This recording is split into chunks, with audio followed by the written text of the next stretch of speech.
دوایین هەینی هەموو مانگێکی ڕەمەزان وەک ڕۆژی جیهانی قودس دیاری کراوە. ئەو بۆنەیە وەک وێستگەیەکی ئاینی سیاسی و جەماوەری گرنگ هەژمار دەکرێت. لەم ڕۆژەدا لە زیاتر لە 80 وڵاتی جیهان خۆپیشاندان و چالاکی جۆراوجۆر بۆ پشتگیریکردنی گەلی فەڵەستین ئەنجام دەدرێت. ئایەتوڵڵا خومەینی یەکەم ڕێبەری باڵای شۆڕشی ئیسلامی ئێران هەر یەک ساڵ لە دوای ڕێبەرایەتی شۆڕشی وڵاتەکەی و هاتنە سەر دەسەڵات ئەم ڕۆژەی بۆ پاڵپشتی لە قودس دیاری کرد.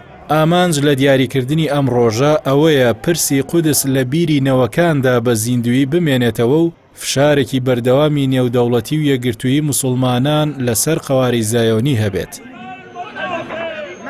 شاری قودس لە ویژدانی ملیارێک و 800 ملیۆن موسڵماندا خاوەن پێگەیەکی بێوێنەیە، نەک تەنیا وەک شارێکی مێژووی، بەڵکو وەک قیبلەی یەکەمی ئیسلام و سێم حەرەمی پیرۆز ئەژمار دەکرێت و شاید حاڵی گەشتی ئیسرا و میعراجی پێغەمبەرە درودی خوای لەسەر بێت و لە قورئانی پیرۆزدا وەک خاکێکی پیرۆز و پڕبەرەکەت وەسف کراوە.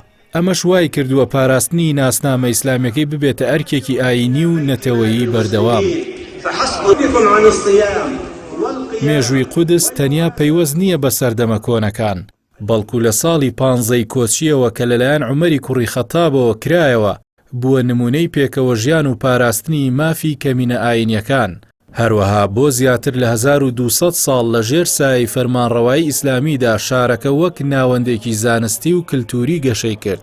بەڵام ئێستا ڕوبەڕووی هەوڵە چڕەکانی گۆڕینی دموگرافی و سڕینەوەی ئەم مێژوە دەوڵەمەندە بووەتەوە. لە ئێستادا دۆخی قودس گەیشتووەتە قۆناغێکی مەترسیدار و قەوارەی زایۆنی بە هەموو شێوەیەک هەوڵی بە جوولەکە نشینکردنی شارەکە دەدات لە ڕێگەی تێکدانی خانوبەری فەڵەستینیەکان و فراوانکردنی نیشتەجێبوونە نایاساییەکان. گەمارۆیەکی توندی خستۆتە سەر دانیشتوانە ڕەسەنەکەی و لەو ڕێگایشەوە ساڵانە بە سەدان خێزان ئاوارە دەکرێن بۆ ئەوەی سیمای شارەکە لە ئیسلامیەوە بۆ جوولەکە بگۆڕدرێت. سوپای زایۆنی بەردەوامە لە بێڕێزیکردن بە پیرۆزیەکانی مزگەوتی ئەقسا بە شێوەیە کە تەنیا لە ساڵی ڕابردوودا بە هەزاران جار هێرش کراوەتە سەر حەرەمی مزگەوتەکە و ڕێگری لە نوێژ خوێنان کراوە. ئەم فشارە سەربازیانش تەنیا بۆ کۆنتڕۆڵکردنی زەویەکە نییە، بەڵکو جەنگێکی دەرونی و جەستەیە دژی هەر کەسێک کە بیەوێت بەرگری لە مافەڕاواکانی خۆی و پیرۆزیەکانی بکات.